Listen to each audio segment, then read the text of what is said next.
पिछले कई महीनों तक यूरोप चुप रहा। टैरिफ बढ़ते रहे, दबाव बनता गया, चेतावनियां नजरअंदाज होती रही, लेकिन इस बार फ्रांस ने पलक तक नहीं झपकाई। आप जो भी देख रहे हैं वो सिर्फ राजनीति नहीं है, ये एक बड़े इकोनॉमिक शिफ्ट की शुरुआत है।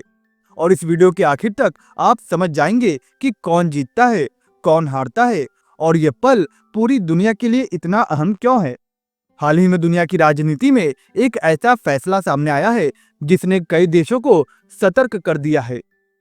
डोनाल्ड ट्रंप ने अचानक 8 यूरोपीय देशों पर 10% का एक्स्ट्रा टैरिफ लगाने का ऐलान किया है। पहली नजर में ये एक ट्रेड डिसीजन लगता है, लेकिन विशेषज्ञ मानते हैं कि इसके संकेत कई ज्यादा गहरे हैं। और फ्रांस ने इस बार अपनी ताकत दिखाते हुए यूरोप की प्रतिक्रिया का नेतृत्व किया है। ये वही देश है जो ग्रीनलैंड को लेकर अमेरिका की रणनीति में अहम भूमिका निभा रहे हैं।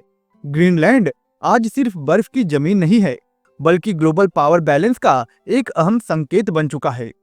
इतिहास बताता है कि जब जब ट्रेड प्रेशर और स्ट्रेटेजिक पोजीशनिंग एक साथ दिखाई देने लगे तो मामला सिर्फ इकोनॉमी तक सीमित नहीं रहता।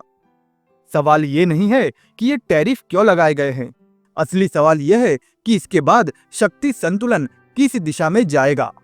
ग्रीनलैंड को लेकर अमेरिका और यूरोप के बीच पहले से ही तनाव चल रहा था, लेकिन यह कदम उस विवाद को बिल्कुल नए स्तर पर ले गया है।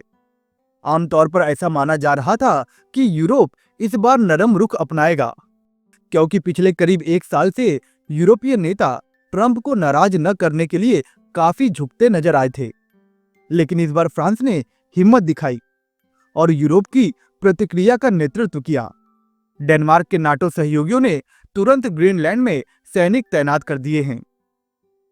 यूरोपीय आयोग ने उन जवाबी टैरिफ प्लान्स को फिर से बाहर निकाल लिया है जो पिछले एक साल से तैयार किए गए थे और अब तक लागू नहीं हुए थे।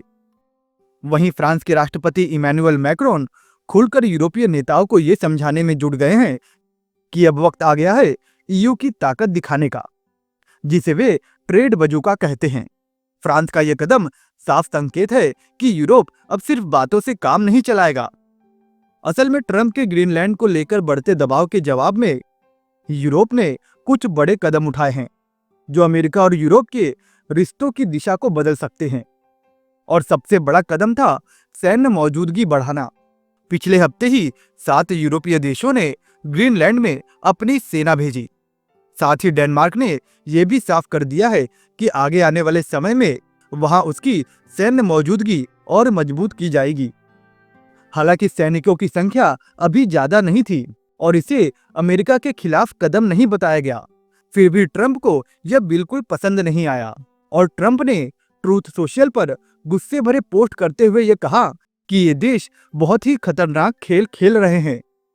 ये बयान साफ दिखाता है कि यूरोप का यह कदम अमेरिका के लिए सिर्फ एक सिंबॉलिक नहीं था, बल्कि एक सीधा संदेश था कि अब बात चुपचाप नहीं मानी जाएगी।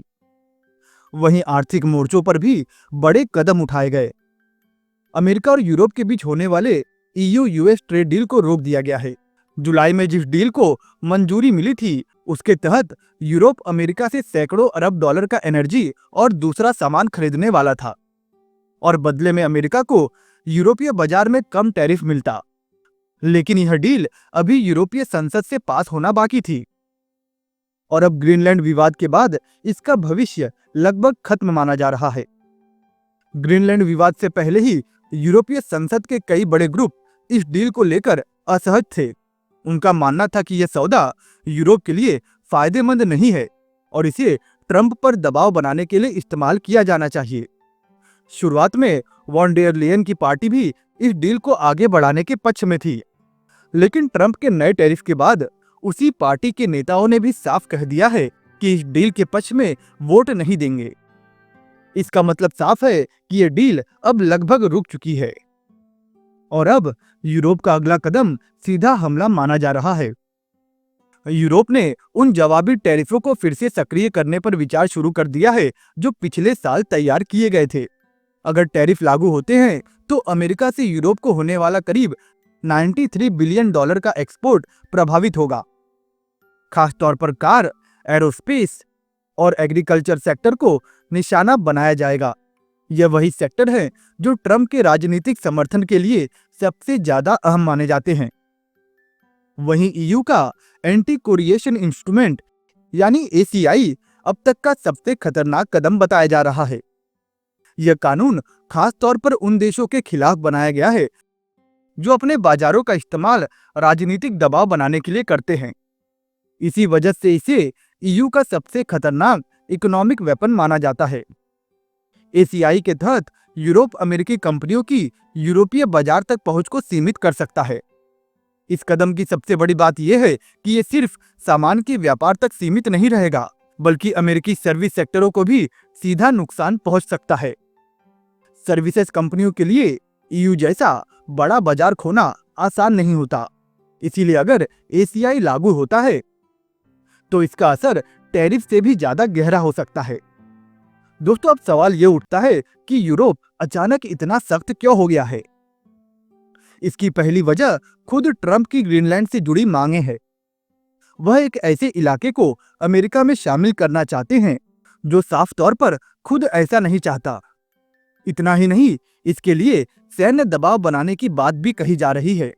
ये न सिर्फ यूरोप की संप्रभुता का उल्लंघन है, बल्कि इंटरनेशनल लॉ के बुनियादी रूल्स के भी खिलाफ है। वहीं दूसरी वजह यूरोपीय नेताओं को अब समझ आ चुकी है कि ट्रंप को खुश करने की नीति पूरी तरह नाकाम रही है। हर बार झुकने के बाद ट्रंप और भी ज्यादा दबाव बनाते हैं। ये कोई लॉन्ग टर्म स्ट्रेटेजी नहीं है।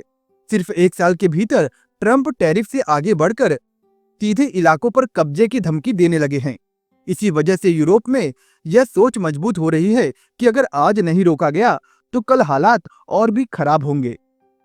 इसके अलावा ट्रंप का यूरोप पर अब पहले जैसा दबदबा भी नहीं रहा। टैरिफ का असर यूरोप की इकोनॉमी पर उतना ज्यादा नहीं हुआ जितना शुरू में डराया गया था। साथ ही यह भी साफ नहीं है कि अलग अलग यूरोपीय देशों पर अलग अलग टैरिफ कैसे लागू किए जाएंगे। इससे ट्रंप की बार्गेनिंग पावर कमजोर होती जा रही है। यूक्रेन के मुद्दे पर भी अब अमेरिका पीछे हटता नजर आ रहा है और फ्रांस ने काफी हद तक अमेरिका की जगह ले ली है। इसका मतलब है कि यूरोप अब अकेले खड़े होने की स्थिति में है और यहीं से भारत का एंगल शुरू होता है। भारत इस पूरे टकराव को बहुत ध्यान से देख रहा है। अगर अमेरिका और यूरोप के बीच ट्रेड वॉर गहराता है तो भारत के लिए नए मौके खुल सकते हैं। कई ग्लोबल कंपनियां यूरोप और अमेरिका की अनिश्चितता से बचने के लिए भारत को एक स्टेबल और सेफ विकल्प मान सकती है। चीन भी पूरे विवाद को चुपचाप देख रहा है। वो खुलकर कुछ भी नहीं कर रहा, लेकिन साफ है कि अमेरिका और यूरोप की लड़ाई चाइना के लिए एक रणनीतिक फायदा ला सकती है। कमजोर होते ट्रांस अटलांटिक रिश्ते चीन को खुद के लिए एक अल्टरनेटिव ग्लोबल पावर के रूप में पेश करने का मौका देते हैं। धीरे धीरे एक नया ग्लोबल पावर ट्रायंगल बनता दिख रहा है। अमेरिका, यूरोप और एशिया का इंडिया चाइना स्पेस। ग्रीनलैंड सिर्फ एक बर्फीला टापू नहीं रह गया, ये आने वाले नए वर्ल्ड ऑर्डर का संकेत बन चुका है। अगर ये टकराव आगे बढ़ता है तो इसका असर सिर्फ नेताओं तक सीमित नहीं रहेगा। इसका असर जॉब्स, इकोनॉमी और ग्लोबल स्टेबिलिटी पर पड़ेगा। यह कहानी अभी खत्म नहीं हुई, असली खेल तो अब शुरू हो रहा है और जो इसे आज समझेगा वही कल की दुनिया में आगे रहेगा। दोस्तों, वीडियो को पूरा देखने के लिए धन्यवाद और वीडियो को एक लाइक जरूर करें।